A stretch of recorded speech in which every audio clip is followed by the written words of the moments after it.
her go. Good evening, everybody. Welcome to the Peterborough Select Board meeting for March 2nd, 2021. I'm Tyler Ward. I'll be chairing the meeting this evening. Along with me, our fellow Select Board members, Bill Taylor and Ed Youngst. Also joining us is Town Administrator Nicole McStay. And we have with us this evening Consultant Rodney Bartlett. Tonight, 5 p.m., well, maybe 5 over 5, we'll hear from Rodney with our capital projects update. And then around 5:30-ish, we'll hear from Karen Hatcher about broadband expansion, a request for proposals update. And then later on at 6? Yeah, Correct. 6. We have our budget review and expenditure report meeting. All right. Public hearing the proposed Public hearing. FY22 budget. Yes. There you have it. I was reading the wrong line there. Okay. Welcome, Rodney. Welcome back. Yeah. Thank you, Mr. Chair. It's been, it's been rough. Not getting up at 5:30 every morning, driving an hour and 10 or 15 minutes to work, doing the same thing again at the end of the day. But I'm getting used to it. So, an update on the capital projects that I've been assisting Nicole manage over the past couple months, and it has been a couple months. Library renovations. That project to date has been the classic on-time, on-budget project. Harvey Construction is doing an excellent job managing the subs, keeping them organized, getting the work done, getting through all the submittals. The coordination has been great. Recently we started to get into some of the more intimate parts of the project, if you want to use that term, such as the audio-visual selection, equipment and installation, and the reconnection to Comcast for our internet supply. So that's been being coordinated with Corinne, obviously, IT, RV Construction, and we've made some great progress on that of late, so hopefully that'll be moving along quickly. The completion date is still anticipated to be in August of 2021. There is no indication of it being anything else. Froling Energy will be starting their work on the installation of the biomass heating and cooling facility. That'll be located in the Kai-Stage House. We'll take care of all the heat and AC for the new library. So again, on time, on budget. And as a side note, Leo has been working very closely with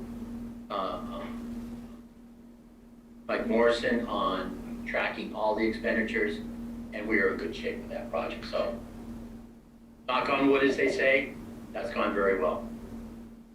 It looks great over there. Yeah, any questions on the library? Yeah, just one. I've never heard anybody refer to on time, on budget as a classic scenario. Right, every once in a while you get lucky, and this is one of those projects. Yeah. There's been a lot of work that has gone into it. The job meetings every other week has the contractor, architect, mechanical engineers as appropriate, Corinne and myself. So it has been a good process. So, going from on time, on budget to the Main Street Bridge Route 202 reconstruction project. As everyone has seen, it is a very complicated, compact, difficult site. To date, other than a few hiccups or hurdles such as high water from time to time, some obstructions in the riverbed that were not known, or they were from one of the earlier of the bridge or road crossings there.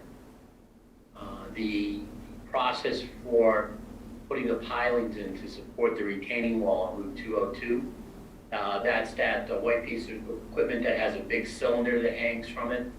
That's actually coring into the bedrock, create a area for the steel supports to be anchored into with concrete.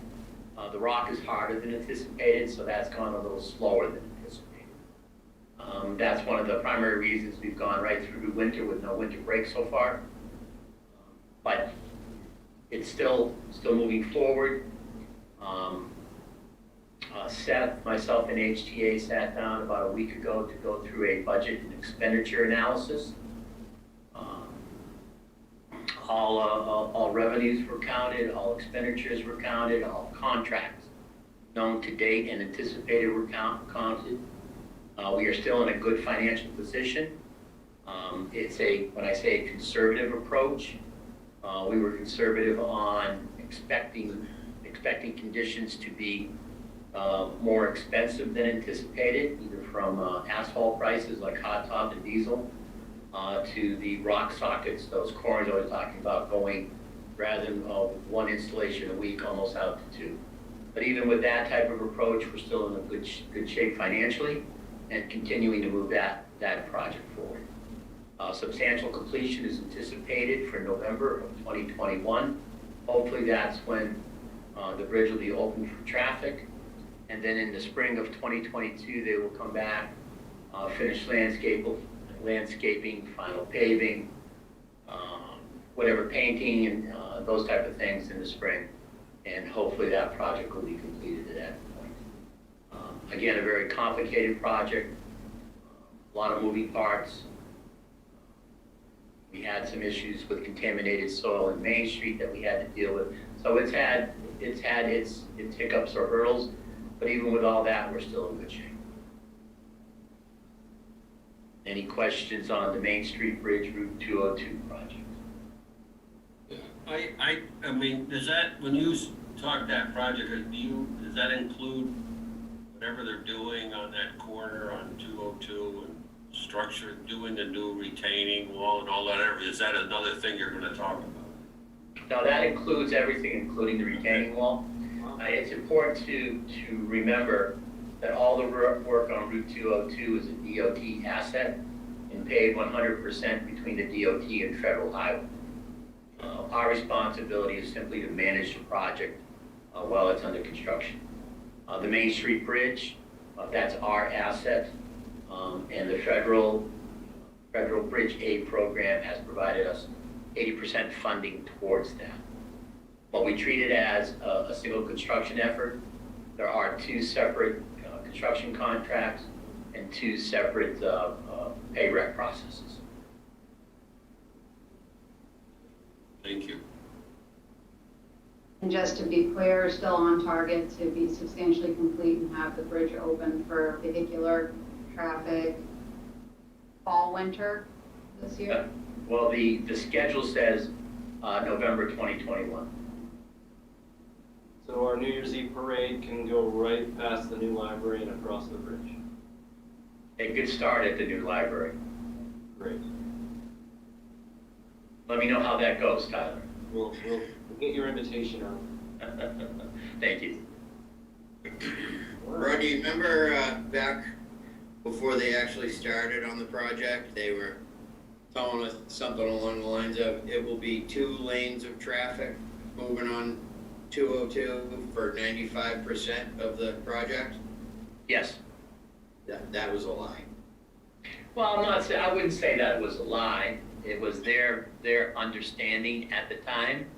What has become a bit more complicated than anticipated is the new retaining wall for 202 and making sure that we have enough room and space to put the rock sockets in, prepare the backfill for that area, and not endanger the traffic during the day. So that was a bit more of a constrained work site than anticipated. DOT was clearly the main driving force for traffic both ways, and the contractor needed to get their approval to reduce it to that alternating traffic during the day. There's not a lot of room on the site. You can go on the pedestrian bridge and see the whole site and millions of dollars worth of equipment working there. Yeah, there is. And don't forget, the traffic is two ways from 5 PM till around 6 AM and also on weekends, right? So plenty of time to get through. Yeah, I think it's pretty amazing from when I was observing it all the time when I was there, you know, that they can even hardly keep the road open, let alone keep two open with all this big equipment and, you know, and having to have trucks go in and out. And they were pretty clever, you know, making roadways to get down in there. I think it could have been a lot worse, I guess. I think they're doing pretty good. Well, they have poured one of the footings, working on the second footings. They're starting to tie rebar to move vertically. And what that says to me, that on any construction project, once you are out of the ground and you're starting up into the air and you're moving vertically, then the chances of unknowns become much less. And by that I mean, you know, as we were prepping the site, we ran into the contaminated soils on Main Street. We found obstructions in the river from previous bridges and crossings that was not known, that impacted the installation of some of the sheet piling and cofferdams for the work. So we're out of the ground, we're on our way up, so that's all good news. Definitely fascinating to watch. And it's all on video, so you can get your personal copy, flash forward it, and have it at home for your watching pleasure. Excellent. Will that be on VHS or? Yeah, a double set. Reel to reel. The Cold Stone Springs Water Supply Project. We haven't talked a lot about that of late. So what I'd like to do is in essence, go back to December 18th of 2020. That's the date that the Governor and Council voted to approve our funding requests, both to the state revolving fund of $4,047,400 and the Drinking Water Groundwater Trust Fund Commission approval of a $3,647,600 grant. That was the full approval of our financing for the project. On that same date, Governor and Council also approved the State Revolving Fund for Jaffrey and their Drinking Water Groundwater Trust Fund Commission grant also. Since that date, Jaffrey has also acquired a grant from the Northern Borders Regional Commission of $1 million, which is a grant that helps support economic development. They have also received approval of their Community Development Block Grant from CDFA of $500,000. And they're presently negotiating with federal EDA for a grant of a little over $1 million, which would replace the state revolving loan from DES to some extent, not completely, but to some point. All that in place really helps Jaffrey minimize the impact to their water rates. When you look at how they stand in the state of New Hampshire, Jaffrey's number 4. That's not a good number. They're the 4th highest water rate in the state. So anything they can do to reduce their impact to their users will certainly be appreciated in Jaffrey. The other part of that relationship, one of the reasons we were so successful with the Drinking Water Groundwater Trust Fund Commission in the approval of a $3.6 million grant was because Jaffrey had the potential of these other funding scenarios, which when you looked at the entire project, the grant from the Drinking Water Groundwater Trust Fund was approximately 30%, which is about their maximum grant. So we still stayed within the guidelines, clearly treated it as a collaborative project. The property has been purchased. One of the things we're going to talk about in a few minutes is moving forward with a new firm relative to design services for the facility. One of the steps we took after the funding was in place was to go through a qualification-based selection process. to select an engineering firm for design services and eventually contract administration and startup. We received 3 responses to that request. All 3 firms were determined to be qualified. We in fact conducted interviews with all 3 firms, ranked them.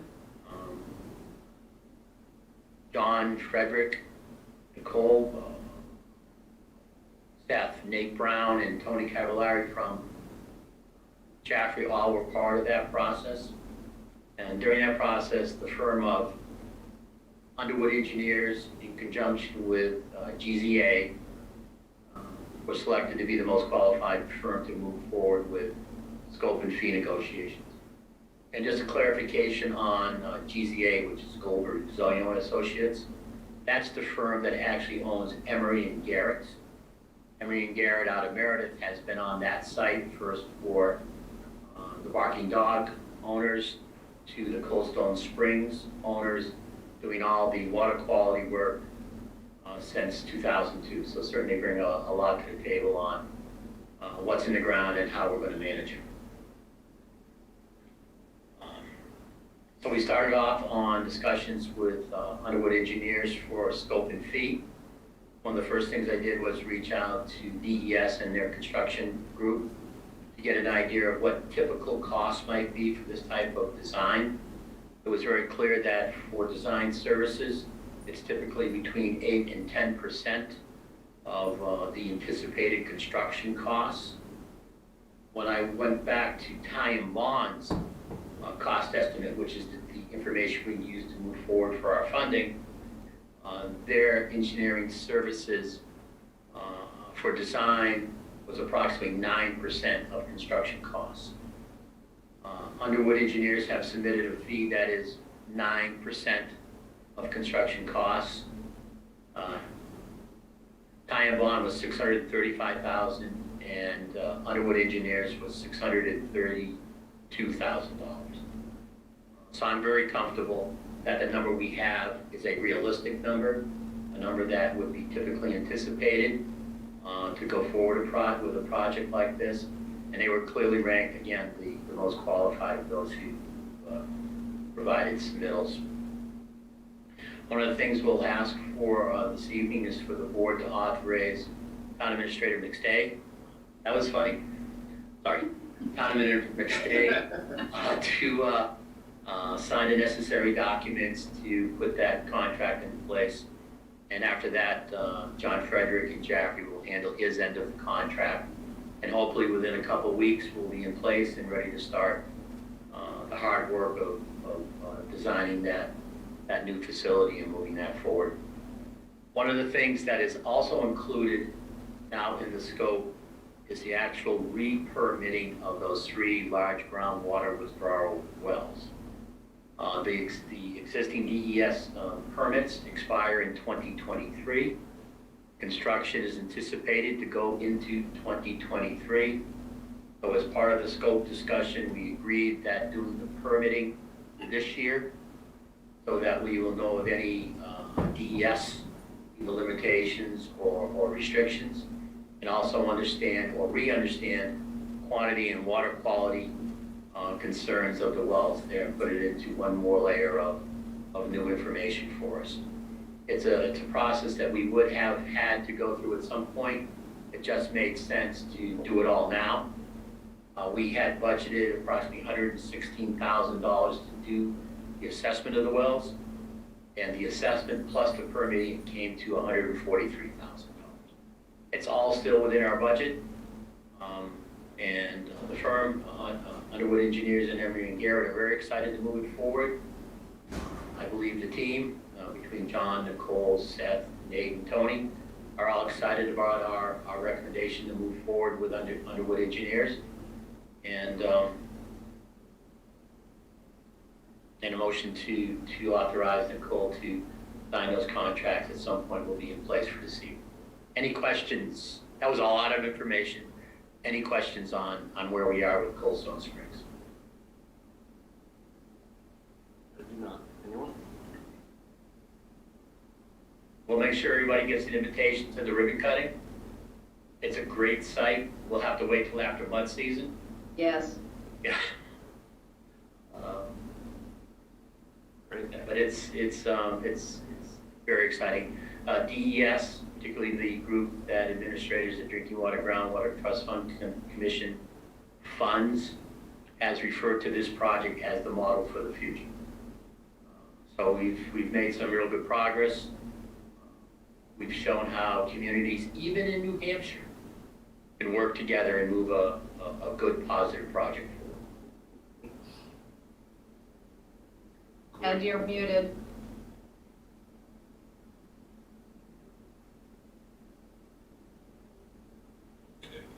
I just say that the town was very lucky, very fortunate that you chose to not retire 3 or 4 years ago, because you were the one who worked diligently to make this happen. I know you had some other people with you and stuff, but you were truly a great leader. So I just had to make that comment, and I mean it most sincerely. Thank you, Ed. Fair enough. I'll make a motion to authorize town administrator and quick stay to sign whatever needs to be signed. Second that. Great. All in favor? Aye. Aye, Tyler. Aye, Ed. Thank you. Great, Yeah. thank you very much. Yeah, thanks, Rodney. Great updates. Thank on you. Projects. Anything else for questions before I disappear? Oh, you don't want to hang around? Okay. Fine. I'm very interested in the broadband. I understand Karen has some good things to tell you. And, oh, there she is. So good luck with that process. It sounds like you've got some opportunities. Great. Thanks, Rodney. Thank you. Have a good night. Here, Rodney. All right. Sounds good. Good updates. Nothing to fear. Right? It'll be fine.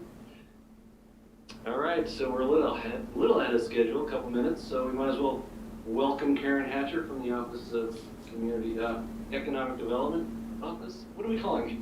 Community and economic development. Yep. Both things. It's a whole mouthful. Thank you. As I didn't mention earlier, we have Tim Bresvik behind the scenes making sure our technical difficulties are unnoticed, and Allie Kreutz is taking minutes for us. So, welcome, Karen. So everybody's going to get free internet. Well, I don't know if I can offer it free, but I did want to provide you with the results of our RFP and have a discussion about kind of pros and cons of the two proposals that we received, and share with you, our recommendation to the board for a project that we believe will accomplish what we set out to do, what we want to do, which is to make sure that all of the people who live in town, all the residences, are provided with broadband internet service, sufficient to meet the demands of, working from home and having kids doing their schoolwork from home, and telehealth and all the rest of the increasing demand on what this utility, if you will. So just to kind of summarize our process, and I'm a little out of breath. We were distributing meals, and I'm still bundled up, so bear with me. So we sent out the request for proposals. They were due on February 19th. We received 2 proposals, one from Consolidated Communications and one from Comcast. They are the ones we expected to get. We currently have, coverage for about, some would argue, somewhere between 70 and 80% of our homes and addresses. And we asked each of them to propose a project that would allow everyone to be covered, and they attempted to do that. So, what I want to do is just to cover a few points. First, to just talk about the technology that each kind of put forward. Both of them are talking about fiber. So this would be fiber to the home. The technology that Consolidated is using is something that they're calling fiber to the premise network, and it is the same system that they've been installing all around us. So currently there are 15 towns that have contracted with Consolidated to do this technology. And they are all of the surrounding towns around us, so that makes that particularly interesting. Comcast is also a fiber network, is what they currently have. It's not necessarily an upgrade or an improvement. It is the service that they're currently providing to approximately 80% of the town. As far as timing goes on the project, with Consolidated, the crews are on the ground in the towns all around us. They are out there working, so being able to get work done here would be as simple as, contracting and working out the plan, beginning as soon as we make a decision and the town votes to approve. That they would complete within 12 to 18 months all of that work and have everybody wired up. The timing with Comcast is a little different. They are estimating 2 years. As far as the process goes, they would need to apply for pole licenses because they don't have access to the poles, and that process takes time and is out of their control. It's out of our control. What's different about Consolidated in that regard is that they're already on the poles because they are a utility for phone service. So they basically don't have to apply for licenses. That takes that out of the process. We have many places in town where folks are not covered, where there's been this rule of 150 feet from the last pole that the utilities will go with Comcast primarily, and then anything beyond that, homeowner would be charged or had to contract with Comcast. Comcast is willing to extend that to 300 feet, but beyond that, the homeowner would still need to pay. That is not the case with Consolidated. They are including all of that extra footage to make sure that all coverage happens to the home. It's fiber to the premise. The service levels are interesting. With Consolidated, it's the standard right now is 25.3. So it's is it 25 up, 3 down? Or The minimum is 25 down. down, 3 up, right? And the basic with Consolidated is 50-50. 50 up, 50 down. That's the basic service level. Comcast is still 25.3 at that level. They go to 1 gig. Consolidated will do 1 gig up, 1 gig down. And Comcast will go 1 gig up, 35 down. Pricing is interesting for the user.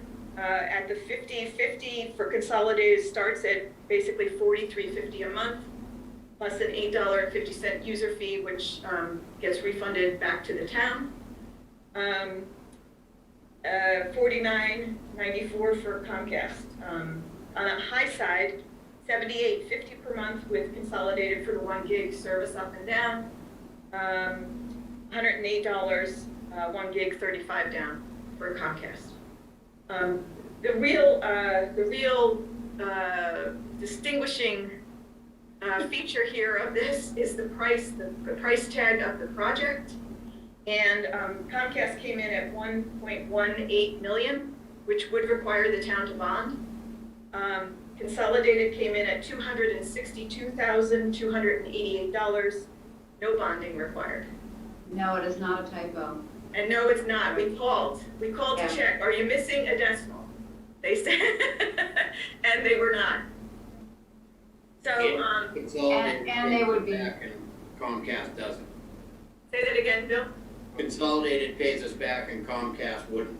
That's correct. Consolidated will be charging $8.50 per month to their users for the purpose of repaying the town for fronting the $262,000. So as a result, our recommendation is that the town move forward with the Consolidated proposal. We just think it's a slam dunk, really. So we were kind of stunned, and they were too, at how, I mean, I will say this, I think our timing is really good, given the other projects that have happened before ours. We're sitting right smack in the middle of projects that are underway or that have been completed. So the wiring, that just makes it all much easier and more efficient. I did also ask, just so you know, if, I've heard from a number of people in town, especially on those connecting roads to the other towns, about who are watching the crews out there across the street hooking up their neighbors who were in the next town. And I asked Consolidated if we had the ability to prioritize where service got connected first. And they said, yes, we could work on that together, and that they would be open to making sure that we prioritized areas that were not served. So I felt really comfortable. Nicole, I don't know if you want to comment. Bill was on the call as well. I just felt really comfortable with their approach, with their upgrade in service, and all of the investment they were making in southwestern New Hampshire. And it just felt like this was absolutely the right decision for us. Yes, I mean, that's how I came away from the call as well. It's incredibly affordable. The fact that they'll be able to begin the installs immediately is nothing but a bonus. Our town attorney has worked with them as he's represented other towns, and he has found the process to generally be very positive. So we feel like this is a good proposal, and with the select board's blessing, we'd like to move forward with it. You'll see that I took the initiative of putting together a draft warrant article that went out to you on the draft warrant I sent out yesterday and updated today. So that language is already in there. We do not believe that we need to bond this. We think we can raise and appropriate. It's less than what we raise and appropriate each year for our roads program. And it's a tremendous benefit to the entire community. It offers that a really high basic level of service to every home in town, which is something that we have been working to get to for over 10 years now, over 15 years now. I have a question. Yeah. So Consolidated is in, they were Fairpoint, so they're in the brick building next to the library, correct? Correct. Well, now, I live kind of close to that, and we do not have Consolidated as an option. They have,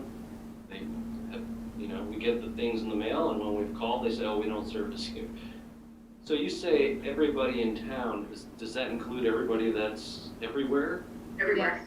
Everywhere in town. So this new technology, fiber to the premise, will be added to their poles and will be available to all of us. Yeah, so if you're currently like I am, and you are, like I'm a Comcast customer, because that's my option, we would have another option. Gotcha. Even if no one else on your street, Karen, wanted Consolidated, they all have Comcast, they would bring it to you. It would all be wired. Yeah. It would all be wired. Ed, you're still muted.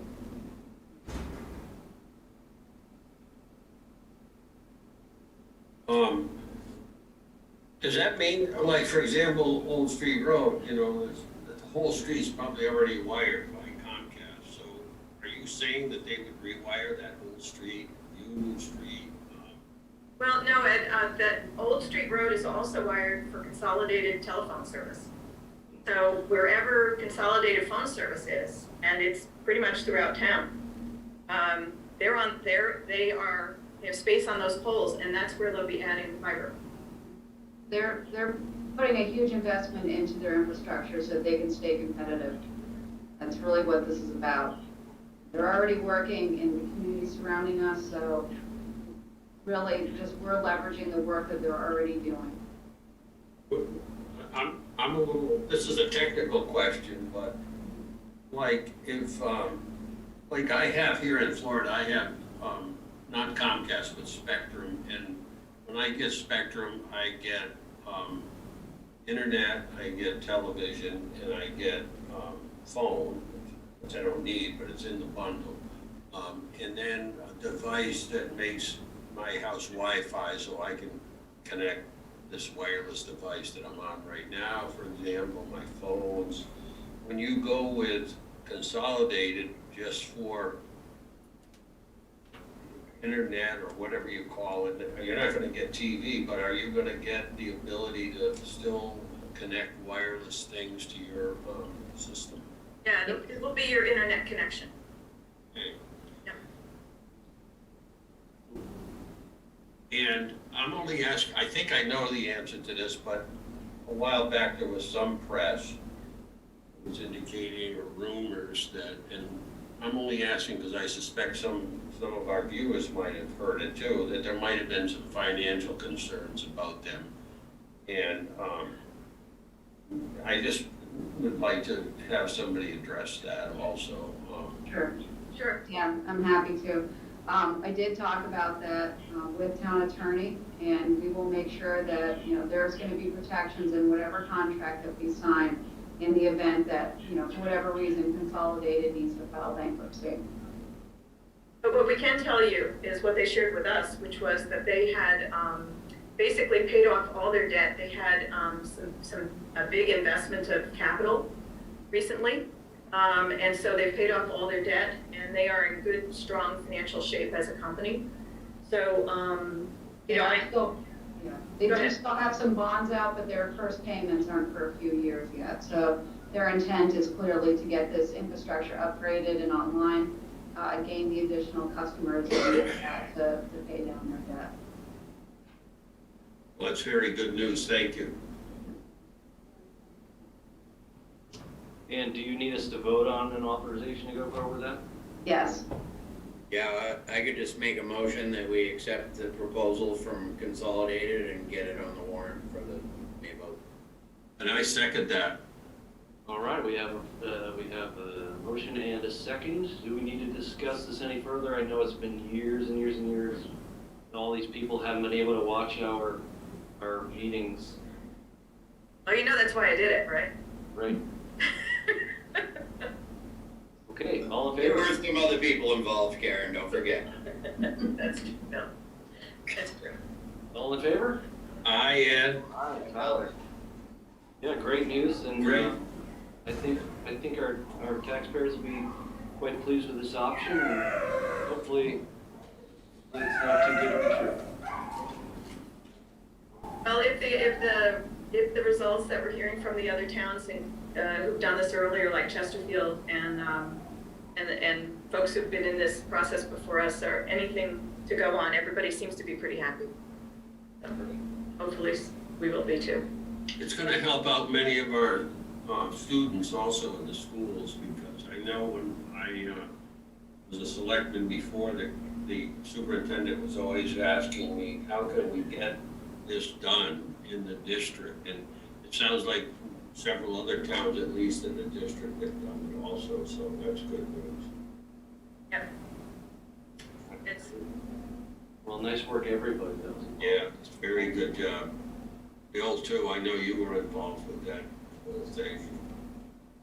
Just about every day for almost a year. Oh, it was a little over a year. It was February last year that I met with Senator Hassan to start the whole conversation for the third time.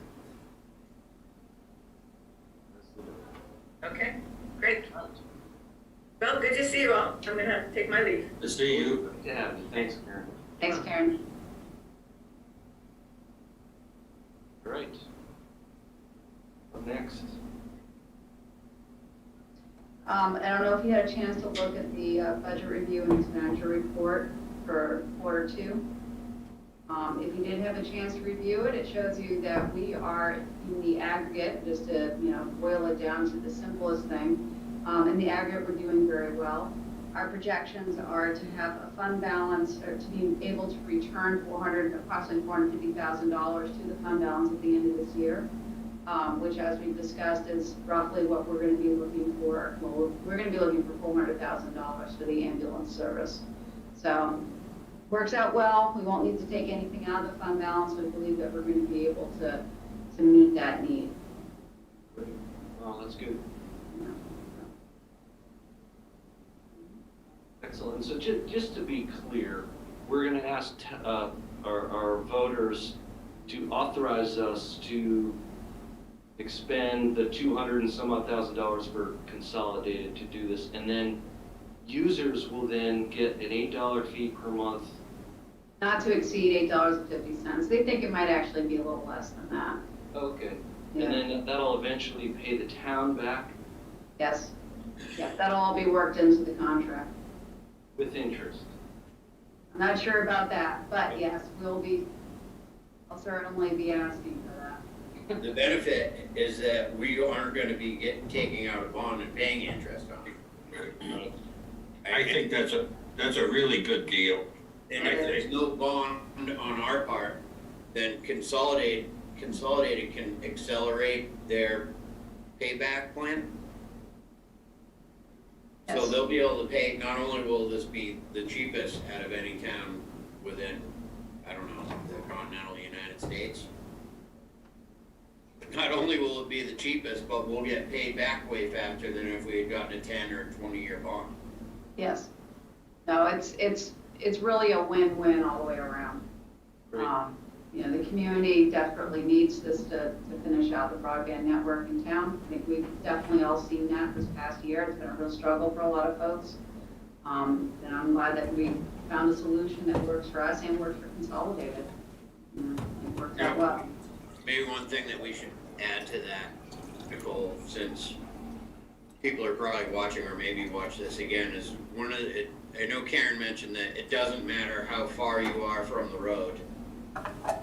So long as there's telephone poles or underground conduit leading to your house, then they will connect you. And so that includes anybody that has underground utilities that are buried in conduit from the street to their house. Yes. The direct bury, there's a couple of direct buries we were talking about that, if you remember.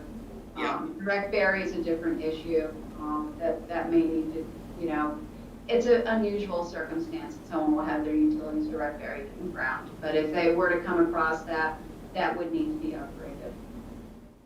Right, and so essentially what they're gonna be doing is pulling all the copper, ancient phone lines, they basically, in the simplest form, they tape the old phone lines to this new fiber and they pull it all through.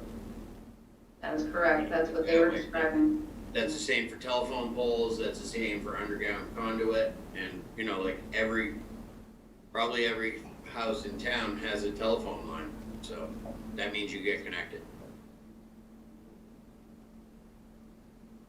Quite a turnaround from where we were a year ago, I'll tell you that much. Yeah. Well, it's a shame it took a pandemic to make people realize that this was as important as Yeah. Well, yeah, right, we were already on it pretty hard. The first of my meetings last year were pre-pandemic. It was coming, but I don't know that the private equity firm that bought up all their debt, I don't know that was pushed on by pandemic or not, but what they're trying to do is turn Consolidated into a solid business model going forward, and the only way you do that is by covering everybody as much as possible. Looks good going forward. All right, thanks everyone. Quick break and then we'll be back at 6 for that budget meeting. Correct. Budget hearing. Budget hearing, public hearing on the budget. Right. Motion to adjourn. So moved and seconded, and we'll see